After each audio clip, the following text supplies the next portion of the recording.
हे वैदाता व्रता बोलले श्री रघुनाथा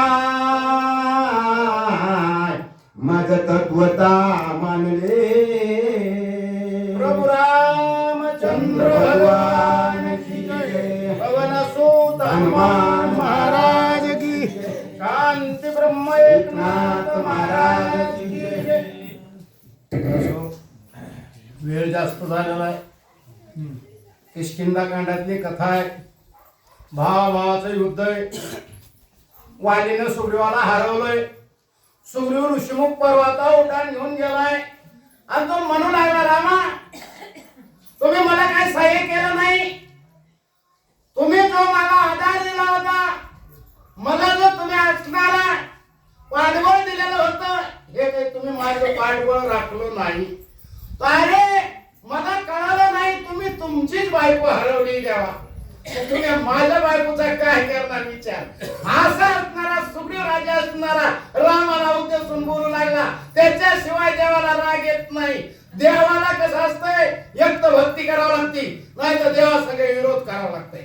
देवासंग विरोध केल्यावर एक असणारा उद्धार होतोय नाहीतर भक्ती केल्यावर एक उद्धार होतोय. अरे एकोणीचे खाणे येऊ का भटतेरी मार्गी विषय का वैराग्य अथवा वैरे. आपण देवाची सेवा तरी करावं लागतं नाही तर वाईट तरी करावं लागतंय माऊली म्हणले तेव्हा देवाची प्राप्ती होते. रामाला म्हणू लागला सुग्रीव तुम्ही काय मला सहकार्य करणार. तुमच्यात काय हिंमत आहे मला फसविले की रामा तुम्ही. असा सुग्रीव राजा असणारा रामाला बोलू लागला. बोला श्रीराम सत्य श्रीराम सत्य सर्वज्ञ राजे के दुनिया रावणा तोही माझी संरक्षणा मित्य पतीने होऊन ठेला.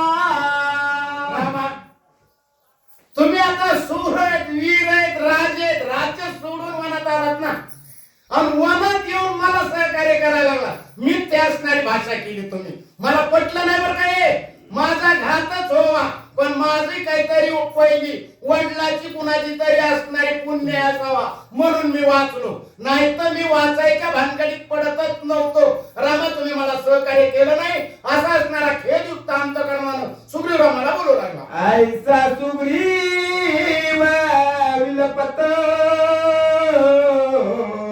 तेव्हा लक्ष्मण हनुमंता समवेत ते त्याला श्री रघुनाथ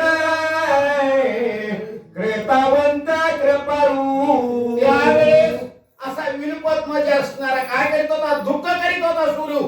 सुग्रीव हे दुःख करतोय तेवढ्यामध्ये प्रभू रामचंद्र लक्ष्मण भैया आणि हनुमंतराया हे ऋषिमुख पर्वतावर पोहोचले आणि सुग्रीवाची समजूत घालू लागले. सोनुके सांगे श्री रघुनाथ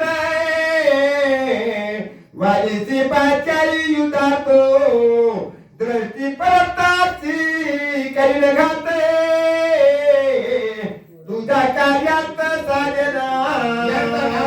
पाय धरत का हो एकदा कड्यावरून निसटलंय पडलंय कबर ते मोडलंय पुन्हा काय म्हणताय दुसरा तेवढा बघणार. आता येऊन तुला काय करायचं मी घालून पाहिजे देतो. हा आता कंबरच नीट नाही आता कसं येऊ. प्रभू रामचंद्र म्हणून आले सुग्रीवा पाचार देवालीला मी आता एका बाणात मारतो तू माझ्यावर थोडा विश्वास ठेव असे प्रभू रामचंद्र त्या वाचणाऱ्या सुग्रीवाला बोलू लागले. आईचे बोलून आपण वालीची मदला विजरणा गाई माता निगता प्रणय साये संपूर्ण नव्हेची. सुग्रीव राजा म्हणू लागला देवा पाचाला आता युद्ध करायचं नको. माझा घाय माझा एका असणाऱ्या त्याच्या बुक्कीनं प्राण जावा. दोघांना वाचलो आता मी वाली सगळं युद्ध करणार नाही असं सुग्रीव आणि रामाला उत्तर दिलं. बोला पुढं. आता येऊन येत काय साधीची कार्यात वाली गेला नगरात निज विद्यार्थ सारोनी. आता मला ह्या मोठ्या मोठ्या गोष्टी सांगून काय उपयोग आहे का. आता काय विजय प्राप्त होणार आहे मला ह्या गोष्टी सांगून काय उपयोग आहे. मी आता एका बाणानं मारतो पाचार त्याला गेला तो म्हणले किष्किंध्या नगरीमध्ये प्रवेशला. आता तो काही आपलं युद्ध ठिकाणी वाली राहिला नाही अशी सुग्रीवाने विनंती प्रभू रामचंद्राची केली. वालीने करितात निर्वाणाय नाही डळलो अनुप्रमान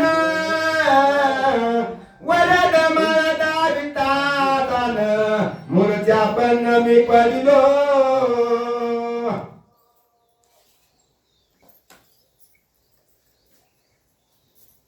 वालीने असणारी मला वरद मला दाखवली.